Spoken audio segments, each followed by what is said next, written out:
సైన్యములకు అధిపతివి నీవే దేవా నీవే నా ప్రాణేశ్వరా నా సర్వేశ్వరా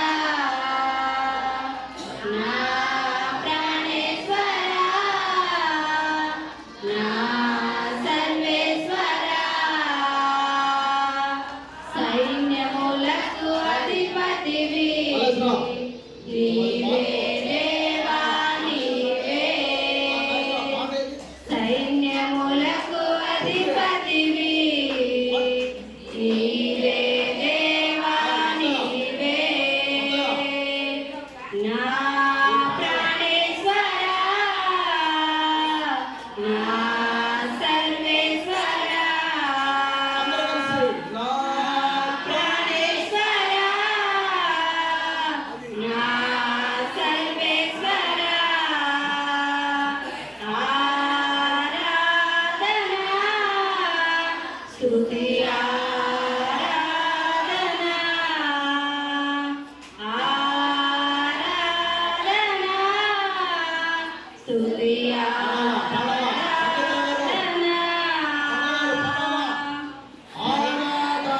స్తుతి ఆరాధన ఆరాధన స్తుతి ఆరాధన ఆరాధన స్తుతి ఆరాధన ఆరాధన స్తుతి ఆరాధన సైన్యములకు అధిపతివి నీవే దేవా నీవే సైన్యములకు అధిపతివి నీవే దేవా నీవే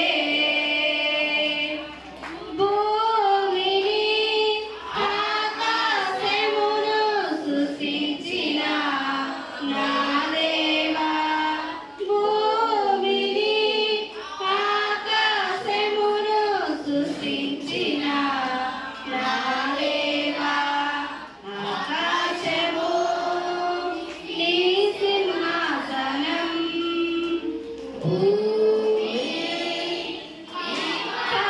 పాదపీఠం ఆకాశము నీ సింహాసనం భూమి నీ పాదపీఠం నా ప్రాణేశ్వరా నా సర్వేశ్వరా నా ప్రాణేశ్వరా నా సర్వేశ్వరా సైన్యములకు అధిపతివి నీవే దేవా నీవే మానవుని నీ రూపముతో రూపించిన దేవుడవు మానవుని నీ రూపముతో రూపించిన దేవుడవు నీ ఆత్మను మాలో నింపినావు నీ ఆత్మను మాలో నింపినావు నా ప్రాణేశ్వరా నా సర్వేశ్వరా నా ప్రాణేశ్వరా నా సర్వేశ్వరా సైన్యములకు అధిపతివి నీవే దేవా నీవే దేవునికి మహిమ కలుగును గాక.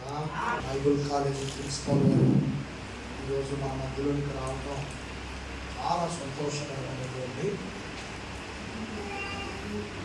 సందర్భాన్ని నేను ఆనందిస్తూ ఉన్నాను. ప్రియ దేవుని బిడ్డలారా, ఊపిరి ఉన్నప్పుడే మన చెవి ఆలకించింది. ఏం చెప్పాను నేను చెప్పింది అని అర్థమైంది మీకు. బొగ్గుడుతో మొహం అని అంటారా? నాయకులు అట్టే అంటారు. అట్టే అంట అనలేదు, నువ్వే అనలేదా? అసలు నేను ఏమన్నానో కూడా వెళ్ళా, అది ఏది వెళ్ళా.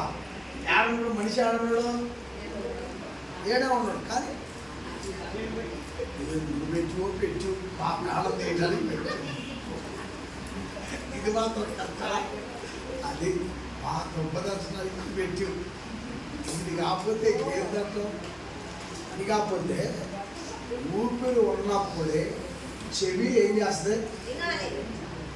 ఊపిరి పోయిన తర్వాత చెవిలోకి పోయి చెబుతారు. చచ్చిపోయిన వాళ్ళకి ఏం చెబుతారు? చెవిలో ఏదో చెబుతారు. ఆ పెద్దవాళ్ళు చెప్పమన్నారు, ఏమి ఎన్నరో వాళ్ళు. ఆత్మ ఏమైపోతాయి. కాబట్టి ప్రియరా, దేవుడు మనల్ని ఊపిరితో ఆరోగ్యంగా ఉంచాడు అని అంటే మనము దేవుడికి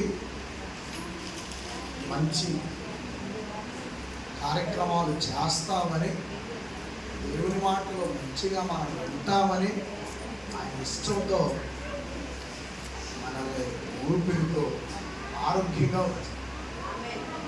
చాలామంది ఏంటి ఆశీర్వాదాలు, నన్ను దేవుడు ఎన్ని విధాలుగా కూడా నేను ప్రయత్నించినా నన్ను ఆశీర్వదించడం లేదు.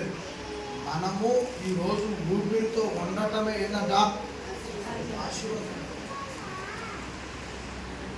మనం ఆయురారోగ్యాలతో ఉండటమే ఆశీర్వాదం. కాబట్టి ప్రియమైనటువంటి దేవుడు, బైబిల్ పరిశుద్ధ గ్రంథంలో నుండి కొన్ని మాటలు మనము ఆలోచించిన తర్వాత గారికి సమయాన్ని అప్పగిద్దాం. మనము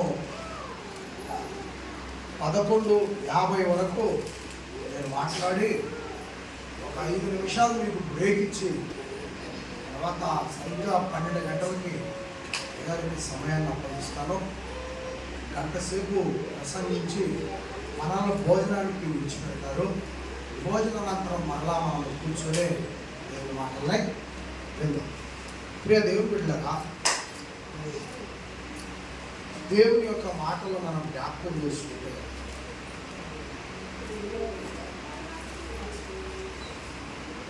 ప్రతి సందర్భంలో దేవుడు మన ఎడల చూపిస్తున్న దీవెనలో, ఆశీర్వాదంలో చాలా అద్భుతమైనది. ఈ పరిచర్యను ఈ విధంగా కొనసాగించడానికి మరి చాలా అనుభవ జ్ఞానం కావాలి. కనుక దేవుడే మనకి జ్ఞానాన్ని ఇచ్చి, దేవుడే మనకు ఆలోచనలు పుట్టించి, తన కుమారుడైన యేసుక్రీస్తు ద్వారా మనకు దీవెనలు అనుగ్రహించి భూమి మీద సంఘమును, క్రీస్తును నమ్మిన వారిని చక్కగా ప్రేరేపిస్తున్నటువంటి పరిశుద్ధాత్మ ద్వారా మనం ముందుకు నడుపుతాం. వాస్తవానికి ప్రియులారా, మనము ఇలాంటి దేవుని వాక్యమును నేర్చుకునే అనేకమైన సందర్భాలు మనము బళ్ళో కూర్చున్నట్టుగా కూర్చున్నాం. వాస్తవం చెప్పాలంటే ప్రతి విశ్వాసి విద్యార్థి అవ్వాలి. నేను ఈ యొక్క బైబిల్ క్లాసులు ప్రారంభించడానికి నాకు ముఖ్యమైన మార్గదర్శి ఎవరో ఒకరు ఉండాలి కదా. మార్గదర్శి ఉండాలి మనకి, అవునా కదా? సరే, ఎవరో నాకు ఈ ప్రేరణ కల్పించి ఇవి చెయ్యాలి నేను మరి నాలో పుట్టిన ప్రతి ఆలోచన మళ్ళీ సేవకురాలతో పంచుకొని నేను ఒక్కసారి చెప్తే ఆమె 100 సార్లు చెప్పుతున్నాను. అంటే నేను ఒక్కసారి నేను ఏదైతే చేయాలని నాలో కలిగి సేవకురాలతో చెప్తానో, ఇక ఆమె ఏం చేస్తుందంటే మన వీళ్ళు వస్తారు కదా యాప్లికాలు రికార్డు వాళ్ళు, ఆ మాదిరిగా ఇక నాకు ఇంకా రికార్డు పెట్టుద్ది. అన్నావుగా, అప్పుడెప్పుడో చెప్పివుగా.